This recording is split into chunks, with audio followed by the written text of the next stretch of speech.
Bienvenue à toutes et à tous. Aujourd'hui, on plonge dans un sujet vraiment clé pour quiconque est en ligne. Comment on fait pour repérer un expert en SEO, en référencement naturel donc, qui soit vraiment efficace en France? Mmh. Les documents qu'on a analysés, ils nous emmènent dans les coulisses de ce monde du SEO français, qui peut paraître un peu complexe, avouons-le. Oui, c'est vrai. L'idée, c'est pas de chercher la recette miracle, mais plutôt de saisir ce qui fait un bon pro et surtout comment choisir celui qui va vraiment coller à nos objectifs. Alors, par où on commence pour démêler tout ça? Bah, justement, cette idée du meilleur consultant SEO, elle est un peu illusoire. Ça dépend tellement des besoins spécifiques, de là où en est l'entreprise, en fait. D'accord. Ce qui est intéressant dans les sources, c'est de voir que l'expertise, ça va bien au-delà du simple classement dans Google. C'est un équilibre assez fin entre des compétences techniques, oui, très pointues, et puis des qualités humaines. Et ça, c'est souvent déterminant. Justement, ces compétences, parlons-en. Les sources en listent pas mal. L'optimisation technique du site, bien sûr, créer du contenu qui plaise à Google, mais aussi aux gens. Oui, aux utilisateurs finaux. Le fameux netlinking, l'analyse de données. Mais ce qui m'a marqué, c'est l'accent mis sur l'adaptabilité. Est-ce que c'est vraiment ça le nerf de la guerre, avec les algos qui changent tout le temps? Ah, mais complètement. L'adaptabilité, c'est fondamental. Mais au-delà de la pure technique, ce que les sources soulignent vraiment, ce sont les soft skills. Mhm. La communication, par exemple, être capable d'expliquer simplement des choses qui peuvent être très techniques. L'éthique aussi, très important pour pas tomber dans des pratiques un peu limites. Ah oui, les fameuses black hats. Voilà. Et puis la curiosité, l'écoute. Un des documents qu'on a lus mentionne même un cas où un projet a échoué, pas par manque de savoir-faire technique, mais à cause d'une mauvaise communication, d'un manque de transparence. D'accord. Ces qualités-là, elles créent la confiance. Et la confiance, c'est la base pour que ça marche sur la durée. C'est un point essentiel, ça. Cette capacité à rendre les choses claires, c'est vrai que ça doit faire une sacrée différence.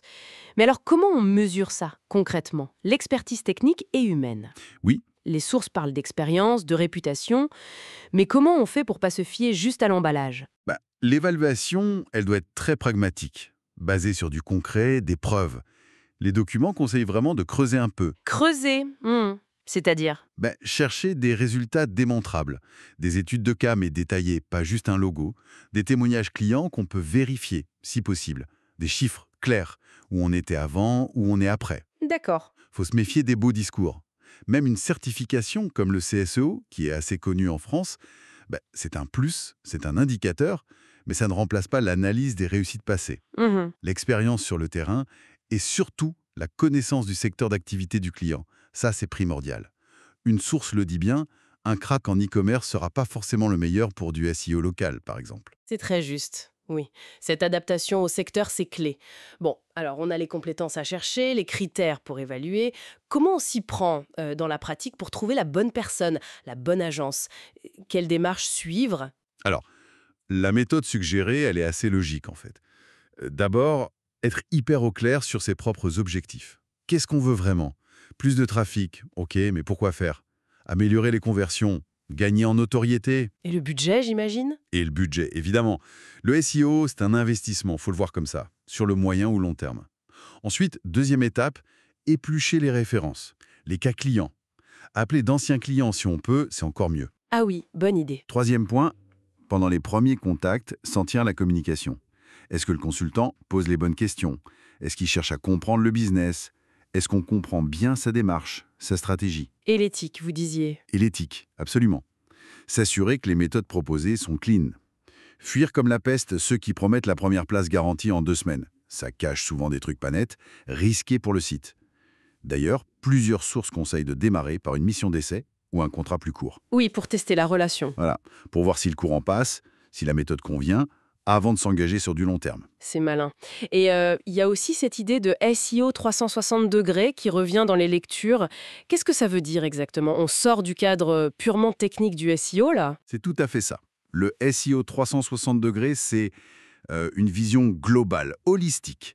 Le SEO n'est plus vu comme un truc isolé dans son coin. Hmm, C'est une pièce maîtresse, oui, mais connectée à tout le reste du marketing. hmm. Le contenu, bien sûr, mais aussi les réseaux sociaux, les relations presse, l'expérience utilisateur, l'UX, parfois même la pub payante. Tout est lié, en fait. Exactement.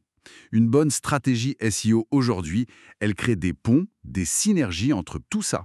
Par exemple, une campagne qui fait le buzz sur TikTok, ça peut générer des liens, de la notoriété, et ça, c'est bon pour le SEO, même indirectement. Je vois. C'est un peu l'esprit qu'on retrouve dans des concepts comme le cocon sémantique d'ailleurs. Cette idée d'organiser le contenu pour montrer une vraie expertise sur un sujet.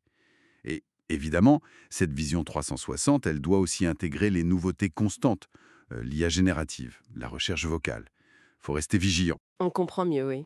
Donc l'objectif final, ça dépasse largement le simple fait d'être numéro 1 sur Google. Ah oui, largement. Il s'agit de construire une vraie autorité digitale, une présence en ligne qui soit visible, bien sûr, mais aussi crédible, solide sur la durée.